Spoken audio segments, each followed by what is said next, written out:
Sa pagpapatuloy na pagpasyahan ng dalawa na pumasok na muna sa silid kainan para magpaalam ng maayos, sa gitna ng tensyon, iniabot ni Jong-in ang kanyang kamay at kumuha ng isa pang jacket mula sa sabitan, pagkatapos ay humarap siya sa iba at sinabing kailangan na nilang maghanda para umalis, bahagyang nagulat ang ina sa balitang yun, at agad naman ay tumayo at magalang na nagsalita, tila ba nahihiya dahil pakiramdam niya ay napigilan nila ng matagal ang mga abalang tao tulad nila. Agad naman itong ipinaliwanag ni Jong-in sa kanila na wala namang problema. At nagkataon lang na may biglaang pagpupulong, sa puntong yun, napasigaw ang ama sa pagkagulat. Ngunit mabilis din inayos ni Kang Chan ang sitwasyon at ang kanyang sarili, inaayos ang suot na jacket at pinapakalma ang lahat. Siniguro niyang walang seryosong nangyayari at sandali lamang siyang mawawala bago bumalik. Bago tuluyang umalis, lumingon siya kay Misen at nagpaalam, binanggit na bihira itong makabisita at humingi ng paumanhin na sa susunod na lang sila muling magkikita. Nakita ang pag-aalala sa mukha ni Misen habang nagtatanong kung totoo bang walang problema, ngunit pinawi yun ng isang mahinaong ngiti at paniniguro na maayos ang lahat, kahit may kaunting kaba, ngumiti na rin si Misen at nagpaalala na mag-ingat sa biyahe. Ilang sandali pa, nasa ibabaw na sila ng isang tulay habang mabilis na umaandar ang sasakyan.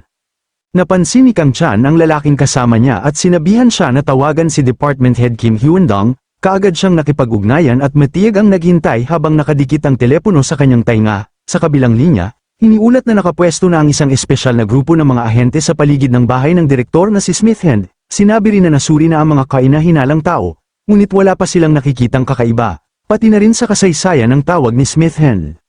Sa kabila nito, nanatiling mabigat ang pakiramdam ni Kang Chan, nagpasya siyang kumilos at makipagkita kay Daero, habang mabilis itong tinatahak ang daan, gayunpaman, malinaw sa kanya na may kakaiba sa sitwasyon, pinapante siya roon ng mag-isa.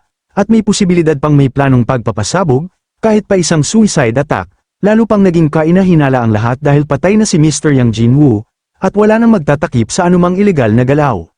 Dahil dito, nagbigay si Kang Chan ng seryosong utos, huwag muna dumaan sa pangunahing tarangkahan at humanap ng ibang paraan upang makapasok ng palihim, naniniwala siyang hindi lang iisang tao ang naroon, kaya pinasuri rin niya ang bubong at kung maaari ay magdagdag ng sniper bilang suporta, agad naman itong sinang-ayunan ng kausap niya. Habang patuloy ang biyahe, pansamantala silang huminto sa gilid ng kalsada, sinuri ni Daero ang sasakyang nasa likuran nila, habang si Kang Chan ay bumaba at nagpas siyang lumipat ng sasakyan, inuutusan ng iba na sumunod, muli niyang pinaalalahanan ang mga ito na siguraduhing alam ang lokasyon at huwag kalimutang magdala ng armas. Pagkasakay niya sa bagong sasakyan at maisuot ang seatbelt, agad silang umarangkada, habang nagmamaneho si Daero napaisip siya, tila ba masyadong binibigyan ng oras ng mga dumukot ang kanilang target, bagay na hindi karaniwan. Sumang-ayon si Kang Chan sa hinalang yun at biglang napagtanto ni Daero na baka hindi si Smith Hand ang tunay na target, kundi siya mismo. Habang iniisip ito ni Kang Chan, naalala rin niya ang posibilidad na may hawak na bomba ang mga ito, marahil ay natira pa mula sa nakaraang pag-ataking terorista. Sumang-ayon si Daero na maaaring yun nga ang kaso. Bigla na lamang tumunog ang kanyang telepono, nang sagutin niya ito at ilagay sa speaker, isang boses ang narinig na nagsabing ipaalam ang oras ng kanyang pagdating. Nagbigay ng hudyat si Daero ng isang daliri, na agad na intindihan ni Kang Chan na sinabi tinansya niyang aabot siya roon sa loob ng halos isang oras. Ngunit hindi doon natapos ang usapan, muling iginiit ng kausap na kailangan niyang dumating ng mag-isa. Dahil dito, agad na hiniling ni Kang Chan na makausap si Smith Hand upang personal niyang mapatunayan ang sitwasyon, para sa kanya galing mismo na okay lang siya. Napilitan si Kang Chan na personal na tiyakin kung ligtas pa si Smith Hand. Hindi niya mapigil ang mag-isip ng malalim. Ngunit maya-maya ay narinig niya ang boses ni Smith Hand sa kabilang linya. Sa sandaling yun, natiyak niya na hindi panlilin lang ang nangyayari, tunay ngang si Smith Hand yun. Sa mahinang tinig, sinabi niyang mabuti at buhay pa ito. At darating siya agad, may bahid ng babala ang kanyang boses habang ipinapaalala kung sino siya. Naunawaan yun ni Smith Hand at agad na sumagot ng pagsang-ayon. Biglang sumingit ang antagonista at nagtanong kung tapos na ba sila. Pagkaputol ng tawag, mahigpit na hinawakan ni Daero ang manibela, halatang galit. Ramdam sa kanyang tono na kahit sa boses pa lang ay alam niyang bagbog sarado si Smith Hand, napangiwi siya sa inis, lalo na't ang lalaking yun ay minsang nagpakitang gilas laban sa dayuhang militar at pagkatapos ay basta na lang tumakas. Idinagdag pa ni Chan na simula nang siya ang humawak sa kaso, tila nawala ang kayabangan ng taong yun, ngunit napaisid siya kung kailangan ba talaga nilang maghintay ng isang oras. Sa halip, napangiti si Daero at sinabing mga 30 minuto lamang ang kailangan, para sa kanya, mas mabuting patagilan ng oras hanggat maaari. Pinuri pa ni Chan ang ideyang yun bilang isang matalinong hakbang. Habang patuloy na humaharurot ang sasakyan sa kalsada, Biglang tinawag ni Dairo si Chan at seryosong nagpahayag na mas mabuting huwag na itong pumasok sa lugar. Nagtaka si Chan at tinanong kung natatakot ba itong may mangyaring masama sa kanya. Inamin ni Dairo na bahagi yun ng dahilan, ngunit mas inaalala niya ang pinakamasamang posibleng mangyari, na sa oras na makita siya, hindi na makikipag-usap ang mga kalaban kundi agad na pasasabugin ang buong gusali. Nang marinig yun, napaisip si Chani kung kaya nga ba nilang gawin yun, ngunit agad itong pinabulaanan ni Dairo, paalala na ang mundo ay puno ng mga baliw at walang batas na makakapigil sa kanila. Sa kabila ng lahat, nanatiling matatag si Chani at sinabing siya na mismo ang bahala sa sitwasyon. Muli, iminungkahi ni Dairo na samahan siya, ngunit tumanggi si Chani, ayon sa babala ng kalaban, kung hindi siya darating ng mag-isa, pasasabugin nila ang lugar. Ngunit iginiit ni Dairo na kahit mag-isa siyang pumunta, maaari pa rin itong mangyari. Sa puntong yun, mahinang sinabi ni Chani na kung ganoon, kailangan mabuhay ni Dairo upang makapagiganti para sa kanya. Dahil doon, wala nang naisagot si Dairo at nanahimik na lamang.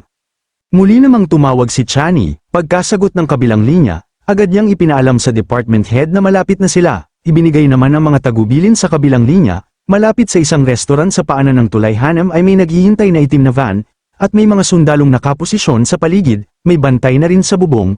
Ngunit mahirap maglagay ng sniper dahil walang mas mataas na gusali malapit sa villa ni Smithhand. Naunawaan yun ni Chani at nagpas siyang tumakbo na lamang patungo sa van. Patuloy na bumilis ang sasakyan habang tinatahak ang mahabang tulay, hanggang sa makarating sila sa itinakdang lugar. Pagkababa nila, agad binuksan ni Chani ang pinto ng puting van at sumakay kasama si Dairo. Lumingon si Huyandong mula sa harap at bumati. Hindi na nagpaligoy-ligoy si Chani at agad nagtanong kung may bago bang natuklasan. Nag-alinlangan si Huyandong at sinabing wala pa silang malinaw na impormasyon. Ipinaliwanag din niya ang kasalukuyang posisyon, may isang bantay sa bubong, ngunit wala talagang angkop na pwesto para sa sniper kaya pansamantalang ipinagpaliban ito. Sa loob-loob ni Chani, napamura siya sa sitwasyon, biglang nagmungkahi si Huyandong kung maaari bang tawagan muli ang kalaban, hindi sigurado si Chani, ngunit sinabi niyang posibleng magawa niya yun. Agad na iniabot ni Huyandong ang isang device, isang converter, at sinabing ikabit ito bago tumawag. Inabot ni Chani ang aparato at tinanggap ito, handang subukan ang susunod nilang hakbang. Nagbigay ng malinaw na utos si Huyandong, sa ngayon, harapin muna nila ang kalaban, agad namang isinaksak ni Chani ang kanyang telepono sa device at tinawagan ang antagonista. Ilang segundo ang lumipas bago muling narinig ang misteryosong boses sa kabilang linya, na diretso siyang pinagsalita. Ipinahayag ni Chani na narating na niya ang malapit sa bahay ni Smithhand. Walang pag-aatubiling sumagot ang kalaban, inuutusan siyang pumasok at huwag gumawa ng anumang kainahinala. Dahil sa bigat ng sitwasyon, hindi napigilan ni Chani na itanong kung paano nito magagarantiya ang kanyang kaligtasan. Ngunit imbes na sagot, panunuya ang natanggap niya, mas duwag daw siya kaysa sa inaakala ng kalaban, at kung hindi siya papasok, sa loob lamang ng 10 minuto ay matatapos ang buhay ni Smithhand. Iyon na raw ang tanging sagot. Pagkaputol ng tawag, tumigas ang ekspresyon ni Chani, malinaw sa kanya na wala na siyang ibang pagpipilian kundi pumasok. Lumingon siya kina Huyandong at Dairo. Tinatanong kung may dala ba silang baril at patalim, pagkatapos, walang pag-aalinlangan siyang bumaba ng sasakyan. Ngunit bago pa siya makalayo, tinawag siya ni Huyandong, huminto si Chani at lumingon, bakas ang pagtataka sa kanyang mukha. Tila nagtatanong kung ano pa ang kailangan, ilang sandaling katahimikan ang namagitan sa kanila bago muling kumilos si Huyandong. Tahimik nitong tinanggal ang suot na relo at iniabot kay Chani. Tinitigan yun ni Chani ng mabuti, sinusuri kung ano ang silbi nito bago tanggapin. Ipinaliwanag ni Huyandong na gamit ang relong yun, maririnig niya ang lahat ng nangyayari sa paligid ni Chani. Hindi pa roon natapos ang paliwanag, binanggit din niya ang tungkol sa signal jammer. Kapag ito ay na-activate, lahat ng elektronikong kagamitan sa loob ng 500 metrong saklaw ay pansamantalang mawawala ng silbi, mula sa mga telepono hanggang sa mga remote control device. Dahil dito, agad na naisip ni Chani ang posibilidad ng bomba. Kung sakaling kontrolado ito sa pamamagitan ng remote, maaaring mapigilan ng jammer ang pagsabog, ngunit nilinaw ni Huyandong na kung lumang mechanical na timer ang gamit, wala silang magagawa. Dagdag pa niya, kapag ginamit ang jammer, maaapektuhan din ang relong pang-monitor, isang sitwasyong parang dalawang talam ng espada. Sa kabila nito, naniniwala siyang kailangan pa rin yun ni Chani. Tahimik na isinuot ni Chani ang relo, seryoso ang mukha habang pinoproseso ang lahat. Pagkatapos ay nagbigay siya ng malinaw na utos, mananatili muna sila roon, at sa sandaling magbigay siya ng senyales, saka pa lamang i-activate ang jammer.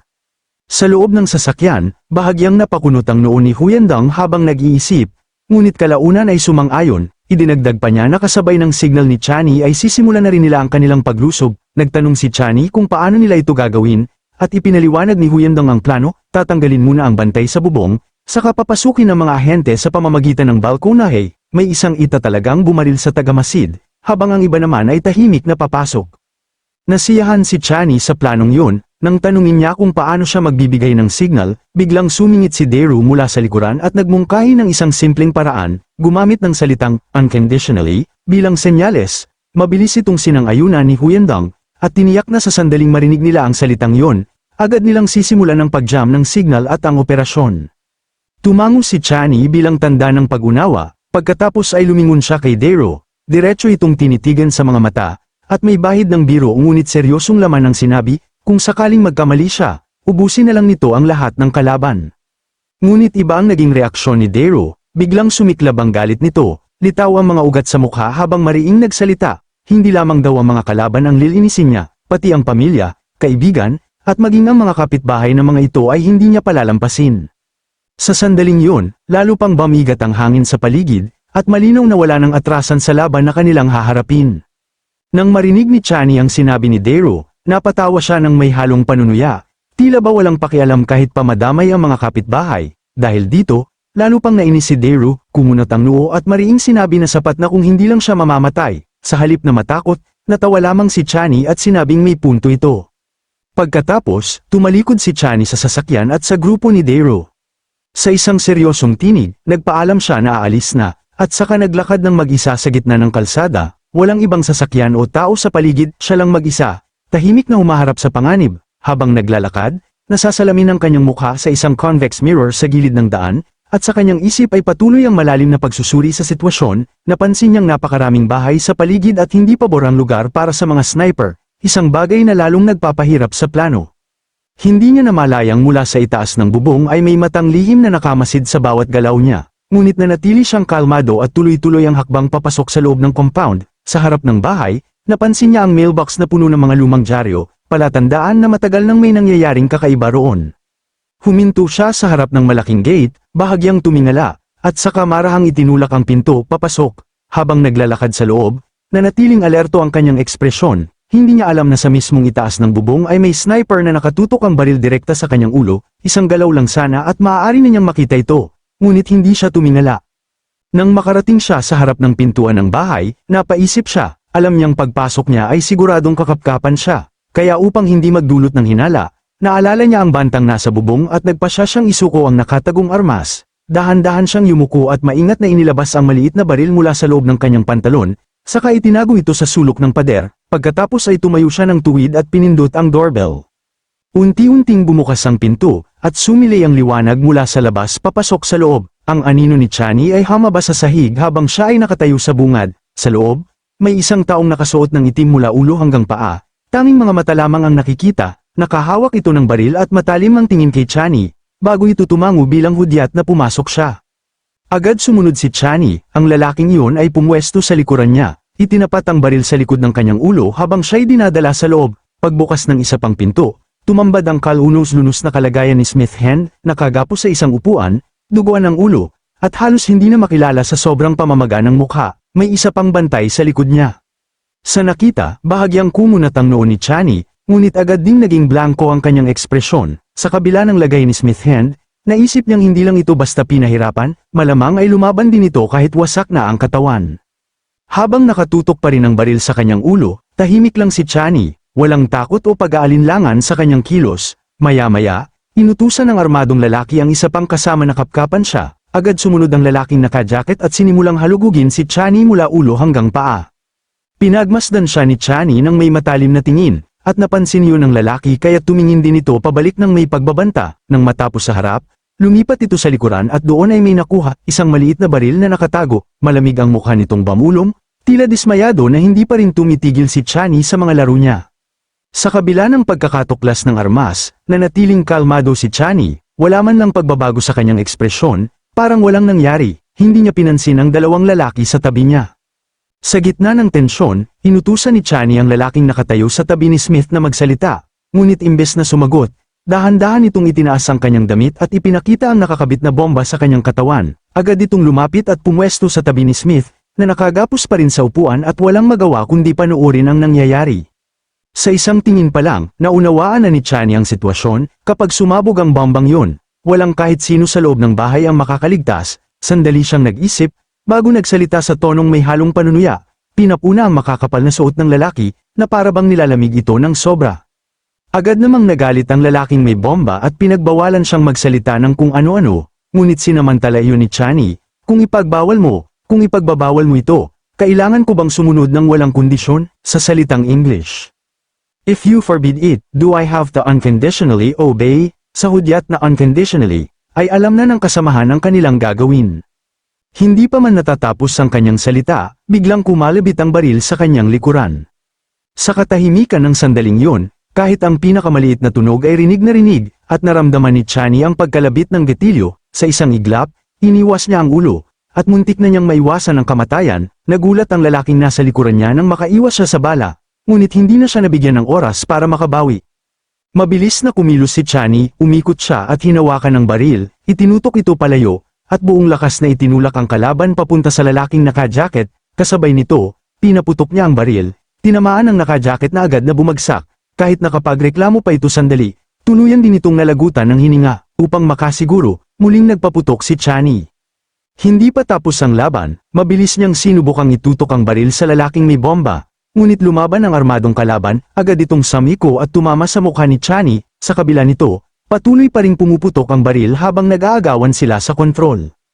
Napaatras si Smith sa takot, ipinikit ang mga mata habang ang baril ay nakatutok sa kanyang direksyon. Ngunit wala siyang magawa dahil nakagapos at may nakatakip sa kanyang bibig. Sa gitna ng sagupaan, gumanti si Chani, isang malakas na siko ang tumama sa kilikili ng kalaban, dahilan upang manghina ito. Ngunit hindi rin nagpahuli ang lalaki at agad siyang sinakol, pinilit siyang pasukuin. Sa kabila ng sakit, nagawa ni Chani na maaga ang baril, kahit pa nagdulot ito ng pagdanak ng dugo. Hindi pa rin sumusuko ang kalaban, mabilis itong sumuntok sa tiyan ni Chani, dahilan upang mapaurong siya. Ngunit agad ding gumanti si Chani, isang malakas na sipa ang tumama sa kalaban, dahilan upang ito'y matamba. Sinamantala niya yun at sinipa ang baril palayo upang tuluyang mawala ng laban ang kaaway. Habang nakatutok ang kanyang pansin sa sitwasyon, napansin ni Chani na bumabangon muli ang kalaban, ngunit bago pa siya makakilos muli, nagbago ang lahat. Napansin ng lalaking may bomba ang galaw ni Chani at agad sumigaw ng pagbabanta. Huwag siyang gagalaw kung ayaw niyang mamatay. Napahinto si Chani, bakas na sa kanyang mukha ang dugo mula sa labanan, matalim ang tingin niya habang nakaharap sa lalaking may hawak ng remote. Mahigpit nitong hawak ang kontrol, handang pindutin anumang oras, ngunit sa halip na umatras, mas lalo pang tumigas ang ekspresyon ni Chani. Sa isang iritadong tono, hinamon niya ang kalaban, kung gusto nitong pindutin, gawin na nito. Lalong nagalit ang lalaking may bomba, tila hindi makapaniwala na hinahamon siya sa gitna ng sitwasyon, ngunit sa kabila ng banta, nanatiling malamig ang mukha ni Chani, isang tahimik ngunit malinaw na hamon na hindi siya uurong, kahit pa ang kapalit nito ay kanyang buhay. Sa kabila ng matinding tensyon, muling tumigas ang ekspresyon ni Chan, walang bakas ng takot sa kanyang mukha habang hinahamon niya ang lalaking may bomba. Kung may lakas ito ng loob, pindutin na ang remote. Ang malamig niyang titig at pananalita ay tila lalo pang nagpasiklab sa galit ng kalaban. Umabot na sa sukdulan ng galit ng lalaking yon, sa kanyang mga mata, mababakas ang kagustuhang wasakin ng lahat. Sa isang iglap, pinindot niya ang remote control, kumbinsidong matatapos na ang lahat, ngunit walang nangyari. Napako siya sa gulat, hindi siya makapaniwala sa realidad. Ang inaasahan niyang pagsabog ay hindi naganap. Nanginginig ang kanyang ekspresyon, halatang napalitan ng takot at kalituhan ang kanina'y matinding galit. Sinamantala ni Chan ang sandaling yun, sa bilis ng kidlat, umatake siya, isang matinding tuhod ang tumama sa mukha ng kalaban, bumagsak ito ng malakas sa sahig, napaungol sa sakit, at dahil sa lakas ng tama, nabitawan ng remote control. Hindi na nag-aksaya ng oras si Chan, agad niyang hinawakan ang ulo ng kalaban at sa isang galaw, pinilipat ang leeg nito. Sa isang iglap, natapos ang laban. Ngunit hindi pa yun ang katapusan, ang armadong lalaki ay nakabawi na at agad na itinutok ang baril kay Chan. Malakas itong sumigaw na tama na, ngunit nanatiling kalmado si Chan. Dahan-dahan niyang binitawan ang bangkay ng lalaking may bomba at itinapon ito sa sahig. Tumayo siya ng matatag, ang mga kamay ay nababalutan ng dugo, at ang kanyang mga mata ay matalim na nakatutok sa kalaban. Sa loob-loob niya, pinipilit niyang manatiling nakapokus, tinititigan ng bawat galaw ng kalaban, lalo na ang daliri nito sa gatilyo at ang direksyon ng baril. Alam niyang isang maling galaw lang ay katapusan na niya. Tinawanan siya ng kalaban at sa sandaling yun, lalong tumilim ang konsentrasyon ni Chan. bahagya siyang umiwas, ang bala ay dumaplis lamang sa kanyang balikat at tumama sa kortina sa likuran. Isang putok mula sa labas ang tumama rito, bumagsak ito sa sahig, patay agad. Biglang bumukas ang pinto, sumugod si Daryl kasama ang kanyang mga kasamahan, nag-aalala habang tinatanong kung buhay pa si Chan. Pagpasok nila, tumambad ang eksena, si Chan at si Smith Hand na lamang ang buhay, habang ang iba ay nakahandusay na. Napahinto si Chan, tila pinoproseso pa ang nangyari, maging si Daryl ay hindi makapagsalita sa nakita. Ilang segundo ang lumipas bago ngumiti ng mapait si Chan at sinabing iyon na ang sitwasyon. Agad niyang tinanong kung ano ang nangyari sa bantay sa bubong, ipinaliwanag ni Daryl na sa sandaling narinig nila ang signal. Agad nilang tinanggal ang bantay, ngunit nang marinig yun, napakunot ang noo ni Chan, ibig sabihin, wala nang natitirang buhay sa mga kalaban. Hindi pa siya tapos magsalita nang may sumigaw mula sa kanilang team, may isa pa raw na buhay. Isang ahente ang agad sumuri at iniulat na bagamat tinamaan ng bala, hindi ito sa kritikal na bahagi, inutusan nilang ilabas ito agad upang magamot. Tahimik lamang ang lahat habang pinapanood ang dalawang ahente na pilit nililigtas ang taong yun. Sa isip ni Chan, malinaw ang hangarin, kailangan mabuhay ang taong yun, siya ang susi sa lahat ng kasagutan. Ilang sandali pa, nagsalita si John In at sinabing mas mabuting umalis na sila roon, kahit pa gumagana ang jammer, mas ligtas na lumayo sa posibleng panganib ng bomba, sumang-ayon si Chan. Ngunit bigla siyang napahinto, nanlaki ang kanyang mga mata, tila may naramdaman. Sumulyap siya sa itaas, at sa parehong sandali, nagsimulang umuga ang lupa sa ilalim ng kanilang mga paa. Naguluhan si Daryl at napasigaw, ngunit bago pa man niya maintindihan ang nangyayari, napahilig si Chan sa isang tabi. Mabilis siyang inalalayan ni Daryl at nagtanong kung ayos lang siya. Nahihilo si Chan, ipinaliwanag niyang ang bala kanina ay dumaan malapit sa kanyang tenga, isang delikadong tama na ngayon lang niya nararamdaman ng epekto, napanganga si Daryl sa narinig, hindi makapaniwala kung gaano siya kalapit sa kamatayan.